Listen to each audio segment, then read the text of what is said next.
Hello viewers, welcome to Swarali audio stories. నేను మీ Swarali. You are my everything మూడో భాగంతో మళ్ళీ మీ ముందుకు వచ్చాను. స్టోరీ కనుక నచ్చినట్లయితే లైక్ చేయండి ప్లీజ్. అలాగే కామెంట్ చేయండి, ఛానల్ని సబ్స్క్రైబ్ చేసుకోండి. ఇక లేట్ చేయకుండా మనం మన స్టోరీలోకి వెళ్ళిపోదాం.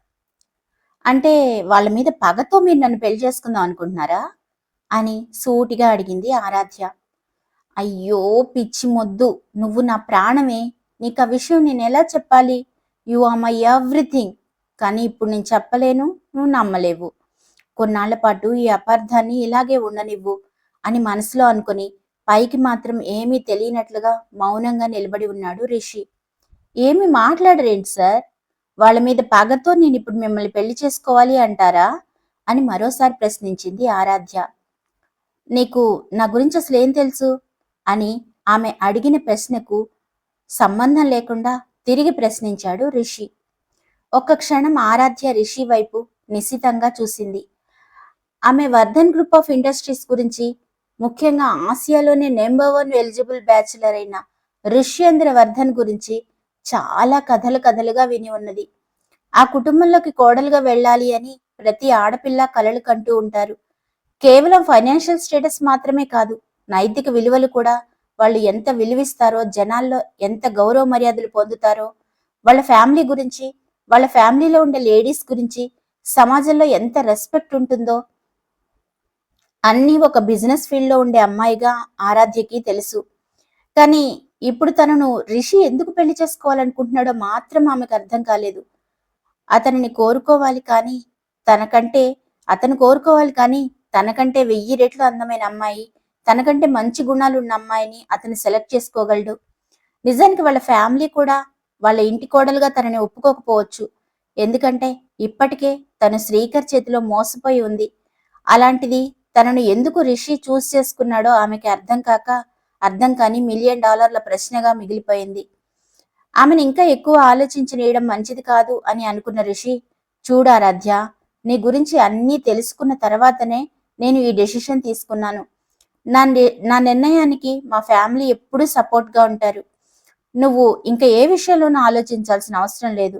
ఇప్పుడు ఈ పెళ్లి జరగడం వల్ల నాకు ఏం లాభం జరుగుతుంది అని ఆలోచించడం కంటే నువ్వు ఎలా ఈ సమస్యల నుంచి బయటపడగలవు అనే విషయం మాత్రమే ఆలోచించు అని ఆమె ఆలోచనల్ని డైవర్ట్ చేయడానికి ట్రై చేశాడు రిషి. రిషి వేసిన ప్లాన్ సరిగానే పనిచేసింది. ఆరాధ్యకి సడన్ గా తన తండ్రి నరేంద్ర గుర్తొచ్చాడు. ఇప్పటికే సోషల్ మీడియాలో తన పెళ్లి చెడిపోయింది అని, తన గురించి రకరకాల రూమర్స్ స్ప్రెడ్ అవ్వడం విని తన తండ్రి ఇంకా కుంగిపోతాడు.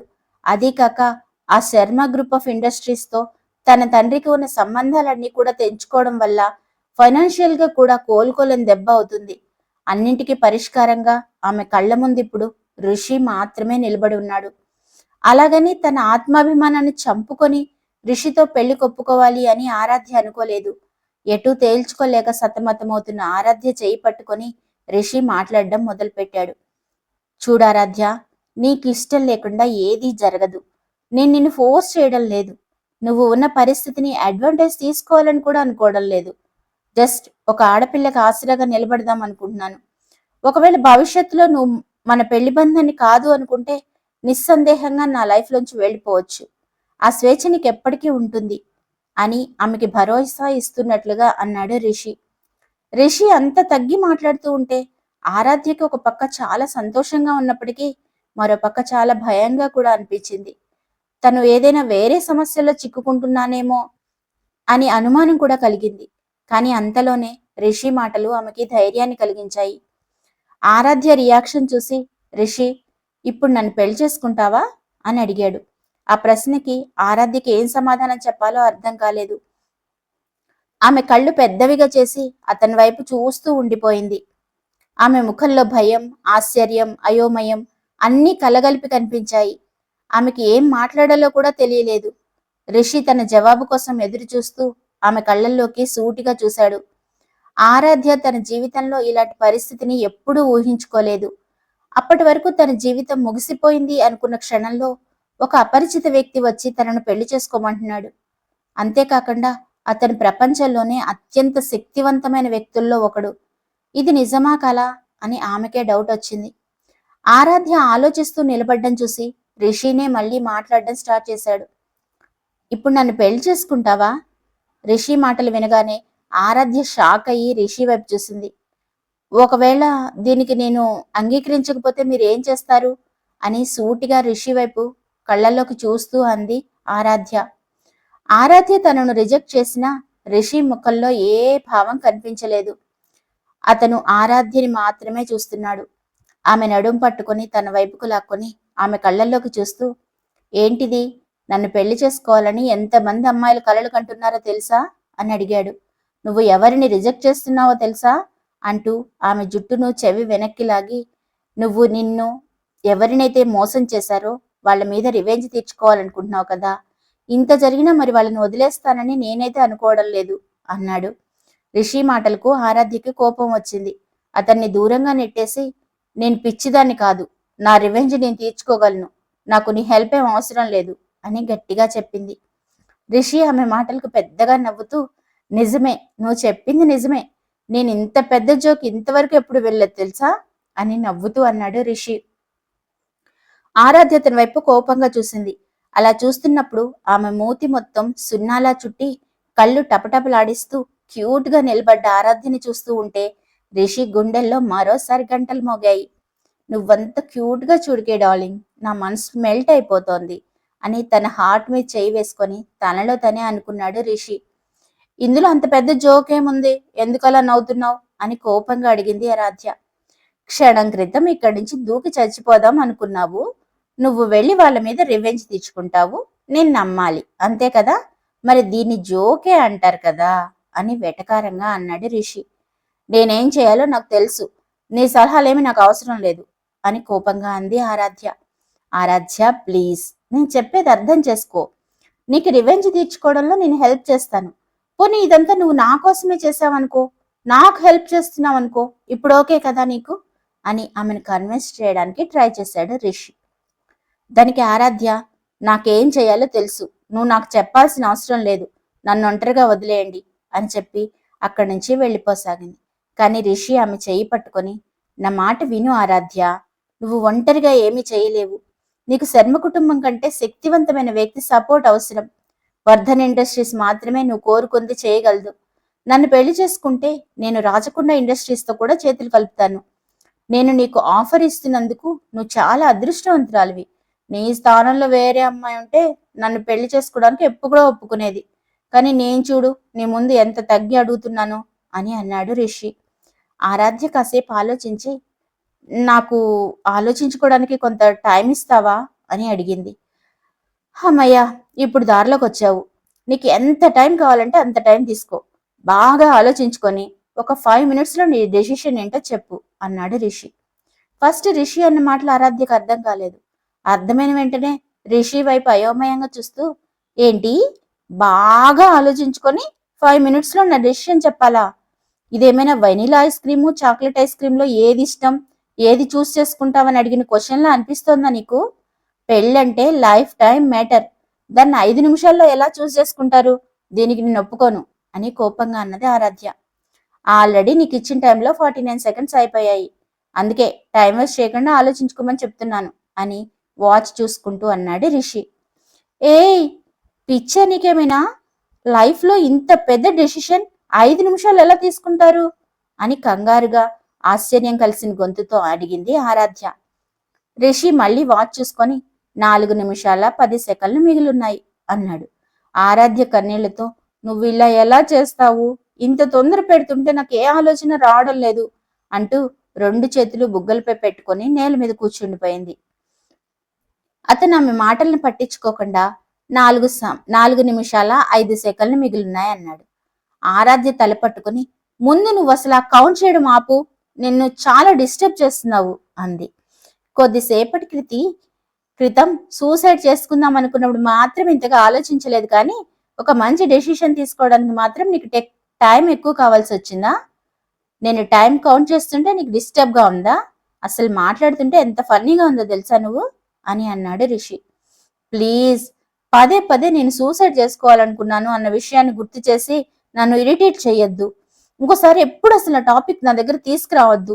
నన్ను ఫస్ట్ ఆలోచించుకో నువ్వు అని రెండు చెవులు మూసుకొని విసుగ్గా అన్నది ఆరాధ్య. ఆరాధ్య అలా చెబుతూ ఉంటే చాలా అమాయకంగా క్యూట్ గా కనిపించింది. ఆమెని అలానే చూస్తూ రిషి సైలెంట్ అయిపోయాడు. కొద్దిసేపటి తర్వాత రిషి మళ్ళీ వాచ్ చూసుకొని, హా, ఇంకా 5 minutes అయిపోయాయి. సరే, ఏదైనా డిసైడ్ చేసుకున్నావా అని అడిగాడు. ఇంకా అదే పొజిషన్లో కూర్చున్న ఆరాధ్య రిషి వైపు చూసి, ఒకవేళ నేను నిన్ను పెళ్లి చేసుకోకపోతే అంది. ఆరాధ్య మాట విని రిషి నవ్వడం మొదలుపెట్టాడు. రిషి నవ్వుతుంటే ఆరాధ్యకు బాగా కోపం వచ్చి, ఇప్పుడు నేను అన్న దాంట్లో అంత పెద్ద జోక్ ఏముందని, ఎవరిని చూసి నవ్వుతున్నావు అన్నది ఆరాధ్య. రిషి కొంచెం సీరియస్గా ఫేస్ పెట్టి, నీకు వేరే ఆప్షన్స్ ఏమైనా ఉన్నాయని నువ్వు అనుకుంటున్నావా? నేను రిష్యేంద్ర వర్ధన్ని. నేను తలుచుకుంటే ఏమైనా చేయగలను. నేను నీ అనుమతితోటి నిన్ను నా వైఫ్గా చేసుకుందాము అనుకుంటున్నాను. ఒకవేళ నువ్వు దానికి ఒప్పుకోకపోతే బలవంతంగానైనా నేను నా భార్యగా చేసుకోగలిగే కెపాసిటీ నాకుంది. ఆ విషయం నీకు కూడా తెలుసు. కానీ ఎందుకు ఎగస్ట్రాల్ చేస్తున్నావు అని కావాలనే ఆమెను రెచ్చగొట్టడానికి ట్రై చేశాడు రిషి. ఆరాధ్యను సొంతం చేసుకోవడానికి రిషి ఏదైనా చేసేవాడు. ఆ విషయం ఆరాధ్యకి కూడా తెలుసు. కానీ అమాయకంగా, నీ నిర్ణయాలు నువ్వే తీసుకున్నప్పుడు మరి నాకు ఆలోచించడానికి టైం ఎందుకు ఇచ్చావు అని ఆరాధ్య ఆశ్చర్యంగా అడిగింది. రిషి పెద్దగా నవ్వుతూ, అది నా మర్యాద కోసం, జస్ట్ నీకు ఒక అవకాశం ఇద్దామని అన్నాడు. రెడిక్లస్, ఎలా చెప్తున్నాడు చూడు అనుకుంది ఆరాధ్య. ఏంటి ఆలోచిస్తున్నావు? ఒకవేళ నాతో ప్రేమలో పడిపోతానేమోనని భయంగా ఉందా అని ఆమెను మరింత రెచ్చగొట్టడానికి ట్రై చేశాడు రిషి. అతని మాటలకి చాలా కోపం వచ్చినా కొన్ని నిమిషాలు ఆలోచించిన తర్వాత ఆరాధ్య, సరే, నేను నిన్ను పెళ్లి చేసుకోవడానికి రెడీ, కానీ నాకు కొన్ని కండిషన్స్ ఉన్నాయి అని చెప్పింది. ఆమె పెళ్లికి ఒప్పుకుంది అని వినగానే రిషి ముఖం వెలిగిపోయింది. అతను వేరే ఏమీ పట్టించుకోలేదు. సరే సరే మిస్సెస్ వర్ధన్, నీ కండిషన్స్ అన్నీ ఒప్పుకుంటున్నాను అని అన్నాడు. ఆరాధ్య ఆశ్చర్యంగా కళ్ళు తిప్పి, అప్పుడే అంత కంగారు పడతావెందుకు? ముందు నా కండిషన్స్ విను అంది. రిషి ఓకే అన్నట్టుగా సైగ చేశాడు. నా మొదటి కండిషన్, మన పెళ్లి ఈ ప్రపంచానికి చూపించడానికి మాత్రమే. మన మధ్య భార్యాభర్తల సంబంధం ఉండదు. రెండోది, పెళ్లి తర్వాత మనం ఒకే రూమ్లో ఉండం. మూడోది, నాకు ఈ బంధం ఇష్టం లేకపోతే 1 సంవత్సరం తర్వాత నేను నీకు డైవర్స్ ఇచ్చేస్తాను. నువ్వు దానికి ఒప్పుకోవాలి. నాలుగోది, మనం కలిసి ఉన్నంత కాలం ఈ రోజు ఏం జరిగిందో దాని గురించి ఎప్పుడూ మాట్లాడకూడదు. ఐదోది, మీరు నన్ను బ్రెయిన్లెస్ ఫెలో, నాకేం చేత కాదు, ఉత్తం మట్టి బుర్రా అని పిలవకూడదు. ఈ కండిషన్స్ అన్ని ఒప్పుకుంటేనే మనం పెళ్లి చేసుకుందాం అని ఆరాధ్య చెప్పింది. ఆమె కండిషన్స్ అన్ని విన్న తర్వాత రిషి తన కనుబొమ్మలు పైకెత్తి, నేను నీ కండిషన్స్ అన్ని ఒప్పుకుంటాను, కానీ సెకండ్ కండిషన్ ఒప్పుకోలేను. మా ఫ్యామిలీ నన్ను పెళ్లి చేసుకోమని కోరుకుంటున్నారు. ఒకవేళ మనం ఒకే రూమ్లో ఉండకపోతే వాళ్ళకి డౌట్ వస్తుంది. అందుకే మనం ఒకే రూమ్లో ఉండాల్సి ఉంటుంది అన్నాడు. లేదు, మనం ఒకే రూమ్లో ఉండడం కుదరదు అని ఆరాధ్య మొండిగా చెప్పింది. ఎందుకు? నాతో ఒకే రూమ్లో ఉంటే నువ్వు కంట్రోల్ చేసుకోలేనని అనుకుంటున్నావా? నాకు తెలిసి నువ్వెక్కడ నాకు సరెండర్ అయిపోతావో అని నీ భయం కదా అని కొంటెగా నవ్వాడు రిషి. అతని మాటలు విన్న ఆరాధ్య బుగ్గలు ఎర్రబడ్డాయి. షేమ్లెస్, నా గురించి నువ్వు చాలా తక్కువగా అంచనా వేస్తున్నట్టున్నావు. నేను నన్ను కంట్రోల్ చేసుకోగలను, కానీ నేను నిన్ను నమ్మను అంది. రిషి తన జేబులో చేపెట్టుకొని, నేను అని ఆరాధ్య ఇంకా ఏదో చెప్పబోతుంటే మధ్యలోనే ఆపేసింది. రిషి ఆరాధ్య చేయి పట్టుకుని కారు వైపు నడిచాడు. ఏయ్, నా చెయ్యి వదులు, నన్ను ఎక్కడికి తీసుకెళ్తున్నావు అని అడిగింది ఆరాధ్య. మ్యారేజ్ రిజిస్ట్రేషన్ ఆఫీస్కి అని రిషి ముఖం మీద నవ్వుతూ చెప్పాడు. ఆరాధ్య షాక్ అయింది. 1 నిమిషం క్రితమే కదా పెళ్లి కొప్పుకున్నాను, ఇప్పుడే మ్యారేజ్ రిజిస్ట్రేషన్ ఆఫీస్కి తీసుకెళ్తున్నాడా? ఎందుకంత తొందర అనుకుంది. అప్పుడు రిషి, మ్యారేజ్ రిజిస్ట్రేషన్ ఆఫీస్ 6 గంటలకు క్లోజ్ అవుతుంది, ఇప్పుడు 4 గంటలు అయిపోయింది ఆల్రెడీ, మనం త్వరగా వెళ్ళాలి, లేకపోతే ఆఫీస్ క్లోజ్ చేసేస్తారు అన్నాడు. రిషి మాటలు విని ఆరాధ్య తల వంచుకొని అతను కోరుకున్నది చేయనివ్వాలని డిసైడ్ చేసుకుంది. ఎలాగో అతన్ని పెళ్లి చేసుకోవడానికి ఒప్పుకున్నాను కదా, ఇక ఇప్పుడు వెనక్కి వెళ్ళడం ఎందుకు అని అనుకుంది. కాసేపటికి రిషి కారు దగ్గరికి వెళ్లారు. కారు ముందు అటు ఇటు తిరుగుతున్న ఒక వ్యక్తిని ఆరాధ్య చూసింది. అతను ఎగ్జామ్ రాసి రిజల్ట్ కోసం వెయిట్ చేస్తున్న స్టూడెంట్ లాగా కనిపించాడు. కారు దగ్గరికి వెళ్ళగానే రిషి హర్షను బేస్ వాయిస్తో పిలిచాడు. తన బాస్ వాయిస్ వినగానే హర్ష వెనక్కి తిరిగి ఎస్ సార్ అన్నాడు. అప్పుడు అతని కళ్ళు రిషి పక్కన ఉన్న ఆరాధ్యపై పడ్డాయి. హర్ష ఆమెను ఫస్ట్ టైం చూస్తున్నాడు. ఆరాధ్య అందాన్ని చూసిన హర్షకు రిషి ఆమె పట్ల ఎందుకంత పిచ్చివాడయ్యాడో అప్పుడు అర్థమైంది. రిషిని ఆరాధ్యని చూసి కూడా హర్ష అలాగే నిలబడడం చూసి రిషికి కోపం వచ్చింది. ఏంటి హర్ష, కార్ తీయడానికి ఏదైనా శుభముహూర్తం కావాలా? నేను ఇక్కడికి వచ్చానంటే కార్ తీయాలనే కదా అర్థం అని బేస్ వాయిస్ తోటి గట్టిగా అరిచినట్లే అన్నాడు రిషి. ఇందాక తనతో మాట్లాడిన రిషికి ఇప్పుడు హర్షతో మాట్లాడుతున్న రిషికి అసలు సంబంధం లేదనిపించింది ఆరాధ్యకి.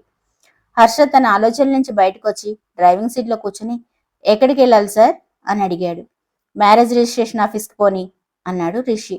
రిషి చెప్పిన మాటలు వినగానే హర్షకి పొలమారింది. అతని మాటలు విని హర్ష దగ్గడం మొదలు పెట్టాడు.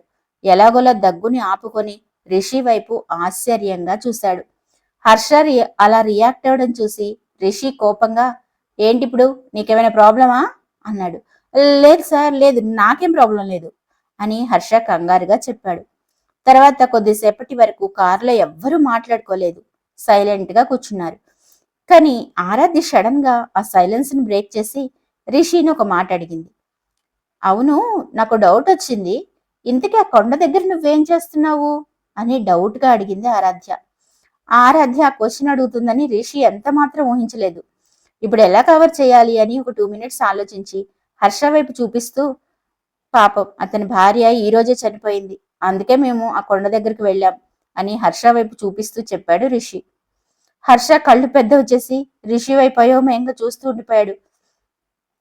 సార్, మీరెంత ఫాస్ట్ గా ఇన్ని అబద్ధాలు ఎలా చెప్పగలుగుతున్నారు? నేను మీకు ఎన్నిసార్లు ఎన్ని హెల్ప్లు చేశాను. ఈ రోజు ఏకంగా నా భార్యనే చంపేశాడు. అయ్యో దేవుడా, నా బాస్ని నువ్వే ఎలాగోలా మార్చు అని తన మనసులోనే కనిపించని దేవుడికి దండం పెట్టుకున్నాడు హర్ష.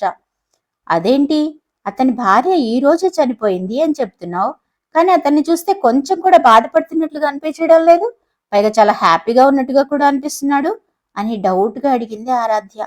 ఆరాధ్య మాటలు వినగానే రిషి హర్ష వైపు సీరియస్ గా చూశాడు. హర్ష వెంటనే తన హ్యాండ్ కర్చీఫ్ తీసి కన్నీళ్లు తుడుచుకుంటున్నట్టుగా నటిస్తూ తన పర్ఫార్మెన్స్ మొదలు పెట్టాడు. హ్యాండ్ కర్చీఫ్ తో కళ్ళు తుడుచుకొని, అలా ఏమీ లేదు మేడం, నేను చాలా బాధపడుతున్నాను. అయ్యో, నా భార్య నన్ను వదిలిపెట్టి వెళ్ళిపోయిందే. ఈ ప్రపంచంలో నాకున్న ఒకే ఒక తోడు నన్ను వదిలిపెట్టి వెళ్ళిపోయిందే. ఇప్పుడు నా గతి ఏంటి? ఆమె లేకుండా నేను అస్సలు బతకలేను అని వేరే లెవెల్లో యాక్టింగ్ చేయడం మొదలు పెట్టాడు హర్ష. హర్ష అలా యాక్టింగ్ చేయడం చూసి రిషి ఆరాధ్య వైపు తిరిగి చూశాడు. పాపం అతను ఎంత బాధపడుతున్నాడో. అలా బాధలో ఉన్న మనిషిని నీ మాటలతో ఇంకా బాధ పెట్టకూడదు కదా అని అన్నాడు రిషి. ఇక ఆ పరిస్థితుల్లో ఆరాధ్య ఏమీ మాట్లాడలేక సైలెంట్ గా కిటికీ వైపు చూస్తూ ఉండిపోయింది. తన జీవితం ఎంత త్వరగా మారిపోయిందో ఆలోచించుకుంటూ ఉంటే ఆమెకు కూడా చాలా ఆశ్చర్యంగా అనిపించింది. తను ప్రేమించిన శ్రీకర్ని పెళ్లి చేసుకోవాలని కలలు కంది. కానీ ఇప్పుడు ఒక అపరిచితుడిని, ముక్కు ముఖం తెలియని వాడిని పెళ్లి చేసుకుంటోంది. దీనికంతటికీ కారణం ఏంటి అని ఆలోచిస్తూ ఉండిపోయింది ఆరాధ్య.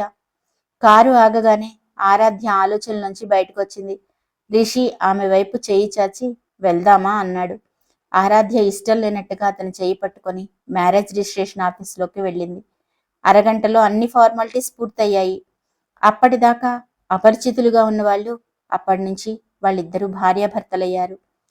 నేను ఒక అపరిచితుడిని పెళ్లి చేసుకున్నాను. నా లైఫ్లో ఇంకా ముందు ముందు ఏమేం జరుగుతాయో అని ఆరాధ్య తనలో తనే నవ్వుకుంది. మొదట శ్రీకర్, ఆమె చెల్లి తనని మోసం చేశారు. ఇప్పుడు ఒక పరిచయం లేని వ్యక్తిని పెళ్లి చేసుకుంది. తన జీవితం ఒక జోక్గా మారిపోయిందా అని మనసులోనే అనుకుంది ఆరాధ్య. కానీ ఆరాధ్యలా కాకుండా రిషి ముఖంలో మాత్రం చాలా సంతోషం ఉంది. అది తన ఫేవరెట్ బొమ్మ దొరికినందుకు చిన్నపిల్లాళ్ళ ఆనందంలా ఉంది అతని పరిస్థితి. ఆ క్షణంలోనే అతడు ఆరాధ్యను ఎప్పుడూ సంతోషంగా ఉంచడానికి ఏదైనా సరే చేయాలని నిర్ణయించుకున్నాడు. ఆమె అడిగినవన్నీ ఇచ్చి ఆమె కోరికలన్నీ తీరుస్తాడు. నా ప్రేమకు ఒక ప్రత్యేకత ఉంది. నా ప్రేమ మత్తులో నిన్ను పూర్తిగా ముంచేస్తాను ఆరాధ్య. ప్రేమకు కరగనిది ఈ ప్రపంచంలో ఏమీ లేదు. నీ జీవితంలో నేను మొదటి ప్రేమ కాకపోవచ్చు, కానీ ఖచ్చితంగా నీ చివరి ప్రేమ నేనే అవుతాను. నాకు మాత్రం మొదటి ప్రేమ చివరి ప్రేమ రెండూ నీవే. చచ్చిపోయిందాకా నీ చెయ్యి విడిచిపెట్టను అని మనసులో గట్టిగా ప్రమాణం చేసుకున్నాడు రిషి. మరి వీళ్ళ పెళ్లి బంధం ఇప్పుడే స్టార్ట్ అయింది. ముందు ముందు ఏం జరుగుతుందో తెలుసుకోవాలని ఉంది కదా. మరి లైక్ చేసేసేయండి, అలాగే చిన్న కామెంట్ కూడా పెట్టండి ప్లీజ్.